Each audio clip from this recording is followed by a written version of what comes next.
हमारे चैनल से जुड़ने के लिए YouTube पर लिम्रा एजेंसी सब्सक्राइब करें। लखनऊ का ये वाहिद प्रोग्राम है इस एतबार से कि जहाँ जलसों में बड़ी बड़ी कॉन्फ्रेंसों में हम अपने बड़े और मशहूर उलमा को सुनते हैं, उनकी तकरीर को सुनते हैं। आज हमें और आपको यहाँ पर हिंदुस्तान के जो मशहूर व मारूफ और बहुत अजीम इल्म क़िरात में अपनी खिदमात रखते हैं और जो कुरान मजीद को पढ़ने के बेहतरीन लबो लहजे के मालिक हैं, वो बड़े बड़े क़ुर्रे किराम इंशाअल्लाह थोड़ी ही देर में कुछ आ चुके हैं और कुछ रौनक स्टेज होने वाले हैं। उन तमाम क़ुर्रे इज़ाम को हम और आप सुनेंगे। और कुरान मजीद एक हम और आप पढ़ते हैं, कभी नमाज के बाद मस्जिद में बैठकर तिलावत करते हैं, कभी अपने घरों में बैठकर तिलावत करते हैं। हमारे घर की ख़वातीन अपने अपने घरों में बैठकर जब भी कुरान करीम पढ़ने की तौफीक होती है तिलावत करती हैं। आप, हम और आप किस अंदाज में कुरान पढ़ते हैं। और ये नाइबीन रसूल जिनको परवरदिगार आलम ने इल्म क़िरात से नवाजा और फिर इनकी खूबसूरत आवाज़ें परवरदिगार ने ऐसी अता की, जब ये क़ुर्रे इज़ाम कुरान मजीद को पढ़ेंगे तो आप देखेंगे कि वाकई में कुरान पढ़ने का अगर हक़ है किसी को तो फिर यही क़ुर्रे किराम है कि इनको वाकई में कुरान पढ़ना चाहिए। और इंशाअल्लाहुल अज़ीज़ जब ये पढ़ेंगे तो फिर हम सुनने की सआदत हासिल करेंगे और फिर आप ये महसूस करेंगे कि आज कोई तकरीर ना हो, आज कोई तकरीर ना सुनी जाए, बल्कि सिर्फ आज इन क़ुर्रे किराम से कुरान ही सुना जाए। इंशाअल्लाह इतने इतने बेहतरीन लहजे आपको सुनने को मिलेंगे। रफ़ीक़ान गिरामी, जलसों का मकसद छोटा हो या बड़ा, महफिल मिलाद पाक का मकसद, किसी भी कॉन्फ्रेंस का मकसद दीन की तबलीग होता है और आवाम को दीन के करीब करना होता है। अल्लाह तबारक व तआला के महबूब सल्लल्लाहु अलैहि वसल्लम ने जिस तरीके से अपने सहाबा को दीन सिखाया, सहाबा ने अपने बाद वालों को और उन्होंने अपने बाद वालों को, यहाँ तक कि ये दीन, ये इस्लाम, ये कुरान और ये शरीयत हमारे और आपके सीनों तक पहुँची है। अल्लाह तबारक व तआला का इस बात पर आप शुक्र करें कि परवरदिगार आलम ने हमें और आपको एक मोमिन मुसलमान रसूलुल्लाह सल्लल्लाहु अलैहि वसल्लम का उम्मती बनाकर पैदा फरमाया है और आका सल्लल्लाहु अलैहि वसल्लम का वफादार उम्मती बनाया है। अब दुनिया में जब हम आते हैं तो रफ़ीक़ान गिरामी, हमें दुनिया गुजारने के लिए बहुत सी चीज़ों की ज़रूरत होती है, बहुत सी हमारी हाजतें होती हैं, बहुत सी ज़रूरियात होती हैं। ज़रूरत में हमारे मकान और दुकान भी है, हमारा कारोबार भी है, हमारी नौकरी भी है, आल औलाद हैं, बीवी बच्चे भी हैं। रफ़ीक़ान गिरामी, अल्लाह तबारक व तआला की बारगाह में जब भी हम और आप हाजिर होते हैं तो दुआएं करते हैं और अपनी पसंद की दुआएं मांगते हैं, अपनी ख्वाहिश को अल्लाह की बारगाह में पेश करते हैं। इसी तरीके से जब हम माँ बाप की हैसियत से एक माँ बाप के दर्जे पर फाइज हो जाते हैं तो अपने लिए तो मांगते ही मांगते हैं, फिर अपनी औलाद के लिए भी मांगने लगते हैं और अहलो अयाल के लिए मांगने लगते हैं। लेकिन प्यारे मुसलमानों, ज़रा गौर व फिक्र करो, आज मरकज़ी दारुल क़िराअत के जलसे में आने वालों, क़ुर्रे किराम की क़िराअत को सुनने वालों, आप इस बात पर गौर व फिक्र करें कि हम जो कुछ अल्लाह तबारक व तआला से मांगते हैं और अपनी जायज़ दुआएं और जायज़ ख्वाहिशात को रब की बारगाह में पेश करके उनके पूरा हो जाने की तमन्नाएं और आरज़ुएं करते हैं, कभी आपने सोचा है कि परवरदिगार आलम ने हमें किस तरीके से मांगने का हुक्म फरमाया है?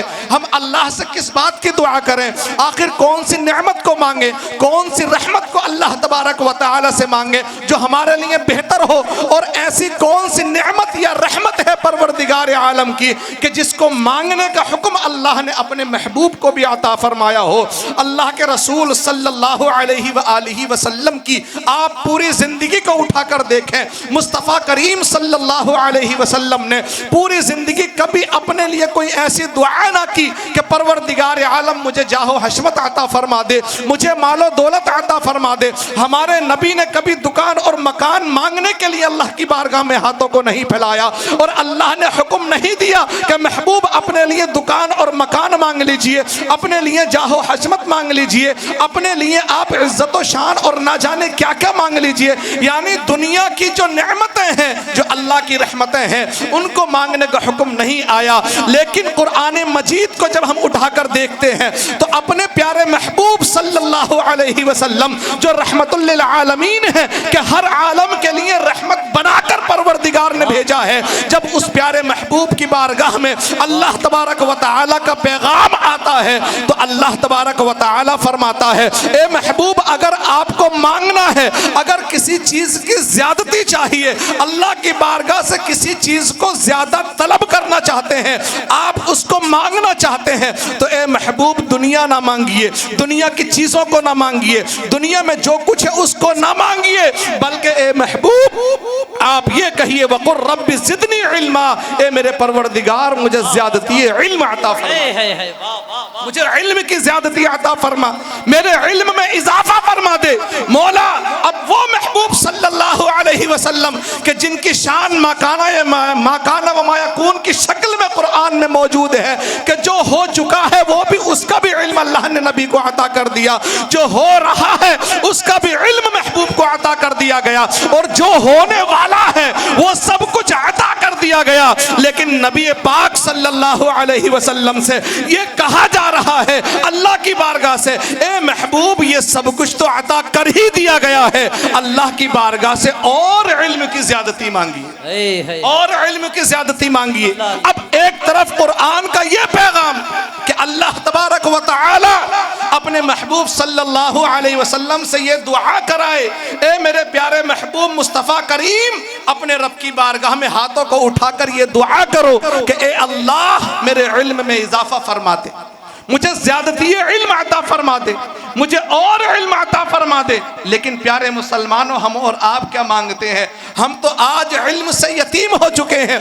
आज हम दुकान मकान मांगते हैं, दुनिया का कारोबार मांगते हैं, आल औलाद मांगते हैं, अच्छा माँ बाप बन भी जाए हम तब भी उसके बाद दुनिया ही मांगते हैं, कभी इल्म की ज्यादती नहीं मांगते, कभी इल्म नाफे की दुआ अल्लाह की बारगाह में हम दुआएं नहीं करते कि मौला मेरे इल्म में इजाफा फरमा दे, मुझे इल्म दीन की दौलत से सरफराज और माला माल फरमा दे, परवरदिगार मुझे ऐसा इल्म अता फरमा दे कि जिस इल्म को हासिल करने के बाद मेरी दुनिया भी सवर जाए और उस इल्म की बरकत से मेरी आखिरत भी सवर जाए, मेरी कब्र भी रोशन और मुनव्वर हो जाए। हम दुनिया मांगने ही में रह गए। आज हम अपनी औलादों को देखें, हम अपने आप को देखें तो आज प्यारे मुसलमानों हम इल्म दीन से कितना दूर हैं कि आज हमारे घरों में इल्म दीन नहीं, हम खुद दीन नहीं पढ़ते, अपनी औलादों को दीन नहीं पढ़ाते। उसके बाद उलमा की बारगाह में आते हैं, अइम्मा किराम की बारगाह में आते हैं और कहते हैं कोई तावीज़ दे दीजिए या फिर कोई दुआ कर दीजिए या कोई वजीफा बता दीजिए कि औलाद फर्मा बरदार हो जाए, औलाद बात मानने लगे, या मेरी सेहत और तंदुरुस्ती अच्छी हो जाए, या मुझे अच्छी जिंदगी नसीब हो जाए। ए प्यारे मुसलमानों, अगर अच्छी जिंदगी चाहिए, अगर औलाद फर्मा बरदार चाहिए, अगर आप चाहते हैं कि बीवी फर्मा बरदार हो, अगर आप चाहते हैं औलाद फर्मा बरदार हो, अगर आप चाहते हैं कि आपके मातहत सबके सब आपके फर्मा बरदार हो, तो लाजिम और जरूरी ये है कि हम अल्लाह के फर्मा बरदार हो जाएं और अल्लाह से इल्म दीन की ज्यादती तलब करें। जब हम इल्म दीन सीखेंगे तो हमें पता होगा कि हमारे माँ बाप का मकाम और मर्तबा क्या है, हमारी 5 नमाजों का मतलब क्या है, ये इस्लाम और शरीयत की तालीमात क्या है। बंदा तभी इस्लाम पर अमल करेगा, तभी शरीयत के मुताबिक अपने शब रोज को गुजारेगा। आज हम एक मुसलमान बनकर तो रहना चाहते हैं लेकिन शरीयत के मुताबिक बनकर नहीं, अपनी मर्जी वाला मुसलमान रहना चाहते हैं। जहां हमारे इमाम ने कह दिया कि ये काम नहीं करना, अरे मौलाना इतनी सी बात से क्या मैं मुसलमानी से खारिज हो जाऊंगा? कोई मसला नहीं, मुसलमान तो हूं भाई, ये मुसलमानी नहीं। अल्लाह के हबीब सल्लल्लाहु अलैहि वसल्लम के सहाबे किराम को आप देखें कि उन्होंने दीन कैसे सीखा, और आका सल्लल्लाहु अलैहि वसल्लम जो कुरान हमें अता फरमाकर कब्र अनवर में तशरीफ ले गए, वो कुरान हमें जहां इल्म दीन की ज्यादती की तलब की दुआ का सलीका और तरीका सिखाता है, वही कुरान हमें यह भी कहता है कि जब अल्लाह तबारक व तआला अपने बंदों को इल्म दीन अता फरमा देता है तो फिर उनको दर्जों बुलंद भी फरमा देता है। सुभान अल्लाह। और हम और आप, मैं आपसे पूछूं कि अल्लाह से डरते हो कि नहीं डरते? आप कहेंगे अल्लाह से डरते हैं। आप मुझसे पूछे, मैं कहूँगा अल्लाह से डरता हूँ। लेकिन प्यारे मुसलमानों, ज़रा गौर व फिक्र करो। हम कुरान करीम को पढ़ें, कुरान करीम से पूछें कि ए कुरान करीम बता, अल्लाह के बंदों में, अल्लाह के मोमिन बंदों में अल्लाह से डरने वाला कौन है? तो कुरान कहता है इन्नमा यख्शल्लाह मिन इबादिहिल उलमा। अल्लाह के बंदों में अल्लाह से वही डरते हैं जो इल्म वाले हैं, जो दीन की समझ और इल्म रखते हैं। ए प्यारे मुसलमानों, जब दीन की समझ होगी, जब इल्म दीन सीने में उतर चुका होगा, यकीनन फिर हमारा कदम शरीयत के मुताबिक होगा। अब बंदा कदम उठाना चाहता है तो पहले वो गौर करेगा कि जो इल्म उसके पास है वो इल्म उस कदम को उठाने की इजाजत देता भी है कि नहीं देता है। इसलिए फरमाया गया अल्लाह के बंदों में अल्लाह से जो डरने वाले हैं, जो अल्लाह की खशियत जिनके दिलों में है, वो अहले इल्म है, वो उलमाए इस्लाम है। सुभान अल्लाह। तो हमें चाहिए कि हम इल्म हासिल करें। इल्म के बगैर कुछ नहीं है। कब्र में तो सबको जाना है, हमें भी जाना है, आपको भी जाना है, लेकिन जाने जाने में फर्क होगा। प्यारे मुसलमानों, एक आलिम दीन है और एक दीन सीखने वाला, उस पर अमल करने वाला है, यकीनन उसकी दुनिया भी कामयाब होती है और आखिरत भी कामयाब होती है। आका सल्लल्लाहु अलैहि वसल्लम ने बहुत सी अहादीस करीमा में इल्म हासिल करने की फजीलत और इल्म के दर्जों को बयान फरमाया। लेकिन आज हम और आप देखें कितने मुसलमान इल्म दीन हासिल करने वाले, अपने बच्चों को दीन पढ़ाने वाले, इल्म दीन से मोहब्बत करने वाले, इल्म दुनिया से और दुनियावी तालीम से तो आज हर मुसलमान मोहब्बत करना चाहता है और कर रहा है। लेकिन जो दीन, जो इल्म और जो एजुकेशन उसको कब्र में भी काम आए और हश्र में भी काम आए, आज हम उससे दूर होते हुए नजर आ रहे हैं। आका सल्लल्लाहु अलैहि वसल्लम ने इन्हीं उलमा के बारे में फरमाया है कि उलमा उम्मती का अंबिया बनी इसराइल। मेरी उम्मत के उलमा बनी इसराइल के नबियों जैसे, यानी नबी तो नहीं होंगे लेकिन उनका काम नबियों वाला होगा। जिस तरीके से अंबियाए किराम तबलीग फरमा कर तशरीफ ले गए हैं, इसी तरीके से रसूलुल्लाह की उम्मत के उलमा जगह जगह जाकर तबलीग दीन फरमा रहे हैं, अल्लाह के पैगाम को अल्लाह के बंदों तक पहुंचाने का काम कर रहे हैं। और जब ये उलमाए किराम अपने फरीजे को सही तरीके से अंजाम देते हैं और अकायद की दुरुस्तगी के साथ अल्लाह उसके रसूल की तालीमात को आम करते हैं, तो फिर आका सल्लल्लाहु अलैहि वसल्लम इरशाद फरमाते हैं मन ज़ारा आलिमन फकअन्नमा ज़ारनी, कि जिसने किसी आलिम की ज़ियारत की गोया उसने मेरी यानी अपने नबी की ज़ियारत की। सुभान अल्लाह। आप जरा गौर व फिक्र करें, हम और आप, आका सल्लल्लाहु अलैहि वसल्लम, आज मुसलमानों में एक तो वो तबका है जो उलमाए किराम का एहतराम करता है, अदब करता है इनके इल्म की वजह से, और एक वो तबका भी है कि जो सिर्फ आलिम होने की वजह ही से बुग़्ज़ व अदावत रखता है। और वो ये समझता है कि ये तो मौलाना है, ये तो मौलवी साहब है, ये तो इमाम साहब है, ये तो कारी साहब है, इनसे क्या मुंह लगना। वो किसी न किसी तरीके से तौहीन आमेज नजरिया रखता है, मैं वो भी बताऊंगा आपको। लेकिन जरा गौर व फिक्र करें, अगर एक आलिम दीन अपने अकीदे की दुरुस्तगी के साथ जो अल्लाह उसके रसूल पर रखना चाहिए, जो अहले सुन्नत का अकीदा है, उस अकीदे के मुताबिक जब दीन का काम करता है, तबलीग दीन करता है, अपने फरीज़े को सही तरीके से अंजाम देता है, तो मुस्तफ़ा सल्लल्लाहु अलैहि वसल्लम फरमा रहे हैं मन ज़ारा आलिमन फकअन्नमा ज़ारनी व मन साफ़हा आलिमन फकअन्नमा साफ़हनी। जिसने किसी आलिम को देखा गोया उसने अपने नबी को देखा, जिसने किसी आलिम से मुसाफ़हा किया गोया उसने अपने नबी से मुसाफ़हा किया। वमन जालसनी और आका सल्लल्लाहु अलैहि वसल्लम फरमाते हैं कि फिर जो इन उलमा की मजलिस में बैठा गोया वो मेरी मजलिस में बैठा। वमन जालसनी अजलसहुल्लाहु यौमल क़ियामत फिल जन्ना, और जो मेरी मजलिस में मेरी महफिल में बैठा अल्लाह ताला कल क़यामत के दिन उसको जन्नत में बिठाएगा। सुभान अल्लाह। ए प्यारे मुसलमानों, इल्म दीन हासिल करो, इसलिए कि इल्म दीन हासिल करना हम सब पर फर्ज है। कुरान की तालीम हमारे ऊपर फर्ज है। इतना कुरान हम सीखें जिससे हमारी नमाज दुरुस्त हो जाए, इस अंदाज में पढ़ना सीखें जिस तरीके से कुरान को नाजिल किया गया उसी तरीके से कुरान को पढ़ना भी हमारे और आपके ऊपर लाजिम व ज़रूरी है, वो फ़र्ज़ है। आज हम कुरान पढ़ना नहीं जानते, नमाज़ें हमें याद नहीं है, यानी जितना फ़र्ज़ उलूम है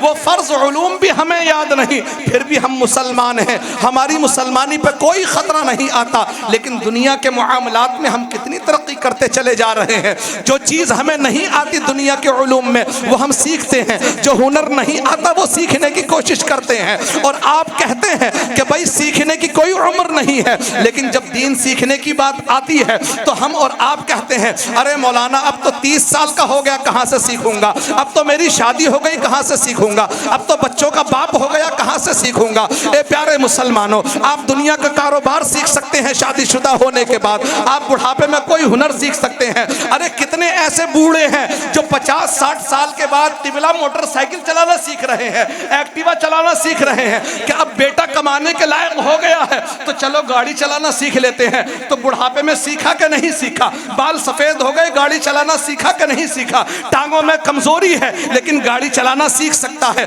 अकल कमजोर है गाड़ी ड्राइव करना सीख सकता है। अरे खुदा के बंदे फिर नमाज क्यों नहीं सीख सकता, कुरान की तिलावत क्यों नहीं सीख सकता, रोजे के मसाइल क्यों नहीं सीख सकता, शरीयत के मुताबिक जिंदगी गुजारना क्यों नहीं सीख सकता, सीख सकता है। और हर मुसलमान की ये ख्वाहिश और तमन्ना होनी चाहिए अपने दीन अपनी शरीयत के लिए कि यही है आरज़ू, तालीम कुरान आम हो जाए, हर एक परचम से ऊंचा परचम इस्लाम हो जाए।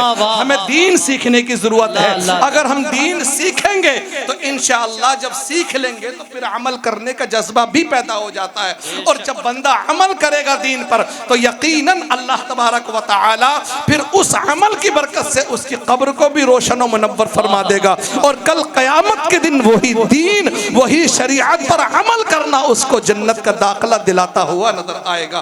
प्यारे मुसलमानों, कुरान करीम की तिलावत को सीखो, कुरान करीम पढ़ना न सीखो, बहाने ना बनाओ, इसलिए कि कब्र में और हश्र में बहाने नहीं काम आएंगे। अब यहाँ तो कह देंगे कि हजरत पेट में दर्द और मुंह में तकलीफ है इसलिए रोजा नहीं रखा, टांगों में दर्द घुटनों में दर्द रहता है इसलिए नमाज नहीं पढ़ता। आपने देखा नहीं है बहुत से नमाजियों को मस्जिद के बाहर दंदनाते हुए नजर आते हैं, बाजारों में मार्केटों में, लेकिन जब मस्जिद में आएंगे तो स्टूल पे बैठ के नमाज पढ़ता है, कुर्सी पर बैठ के नमाज पढ़ता है, कहता है अरे यहाँ तो बहुत दर्द होता है। अरे पूरी मार्केट घूम सकता है, पूरा लखनऊ टहल सकता है इन घुटनों पर, सिर्फ 4 रकात नमाज पढ़ने में घुटने खराब होते हैं। और ये एक जो बिदअत है मस्जिदों में कुर्सियां रखने की, ये बहुत खराब चीज है। मस्जिदों में कुर्सियां नहीं होनी चाहिए।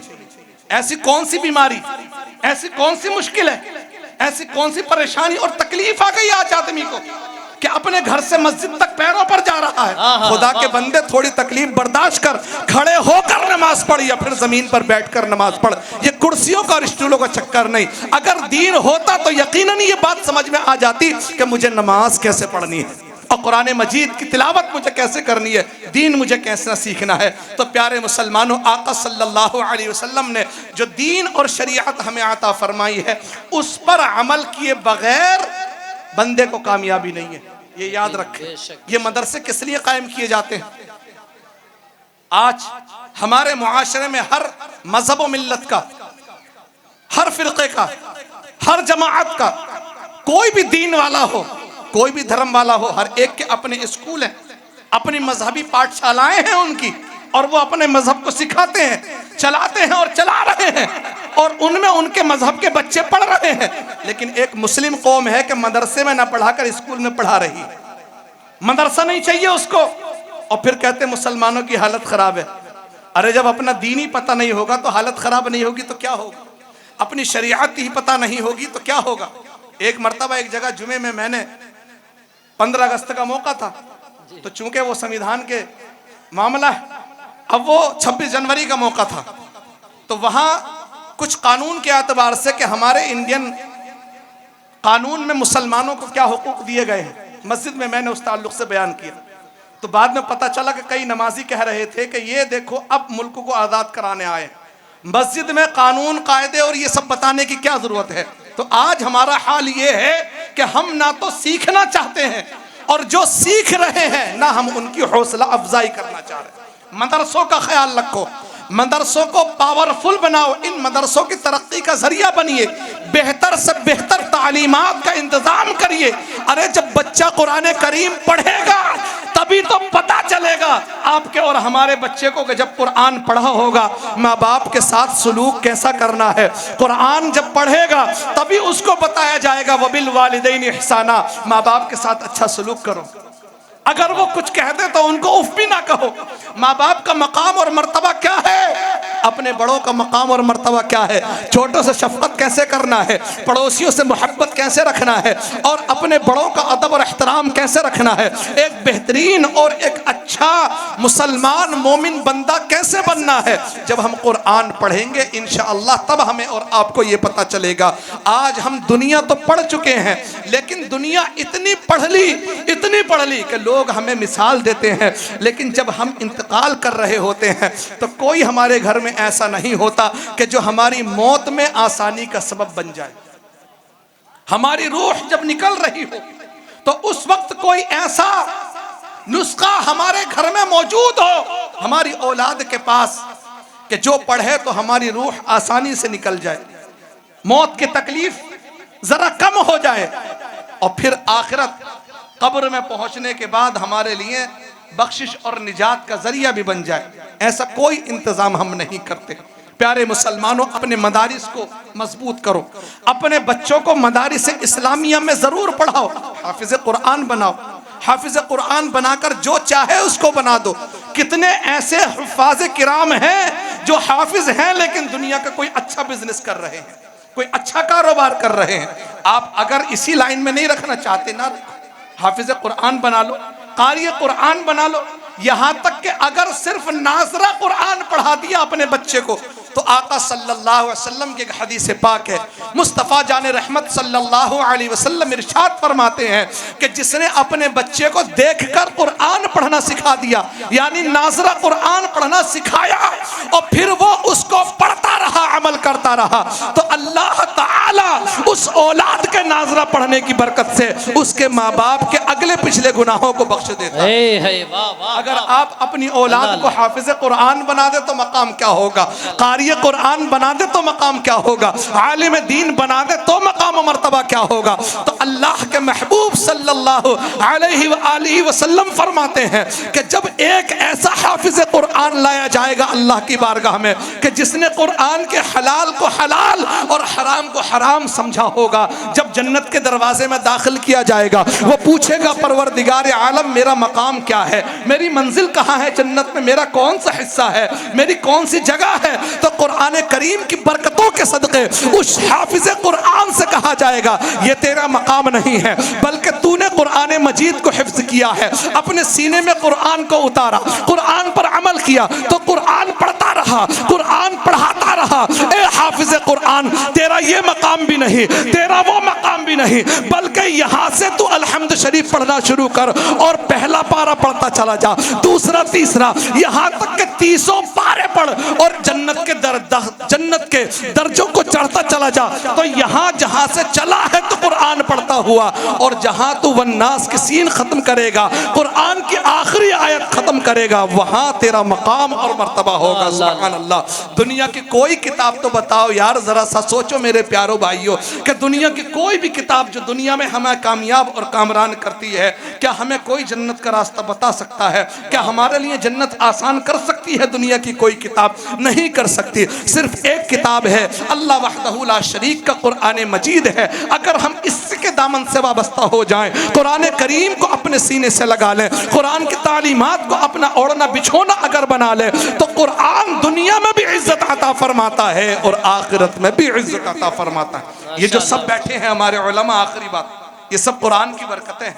माशाअल्लाह। और आप यहाँ बैठे हैं, ये ईमान की बरकतें हैं।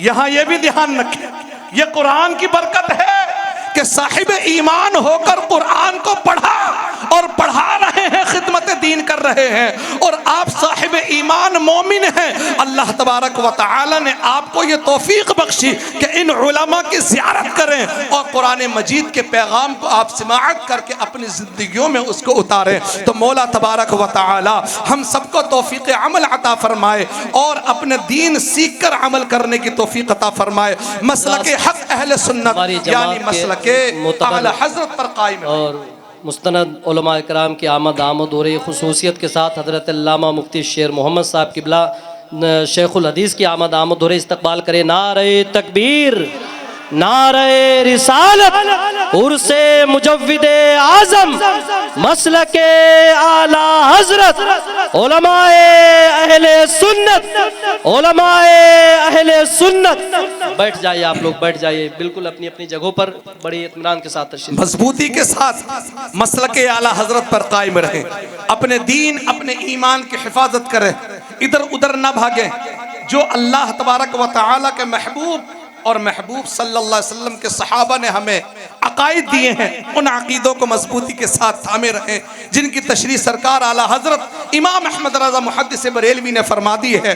और वही मसलके अहले सुन्नत जिसको आज हम मसलके आला हजरत कहते हैं, उसके दामन करम से वाबस्ता रहें। तो इंशाअल्लाह जब हम दुनिया से मसलके अहले सुन्नत यानी मसलके आला हजरत पर अमल करके जाएंगे और अपने ईमान और अकीदे की हिफाजत करके दुनिया से इंतकाल कर रहे होंगे, तो फिर बरेली से इमाम अहमद रजा ने जो कहा था वो हम और आप भी कह रहे होंगे कि उन्हें जाना उन्हें माना, न रखा गैर से काम, लिल्लाहिल हम्द में दुनिया से मुसलमान गया। अल्लाह तौफीक अमल अता फरमाए। अस्तगफिरुल्लाह रब्बी मिन कुल्लि ज़ंबिन व अतूबु इलैहि व मा अलैना इल्लल बलागुल मुबीन। अस्सलामु अलैकुम व रहमतुल्लाह।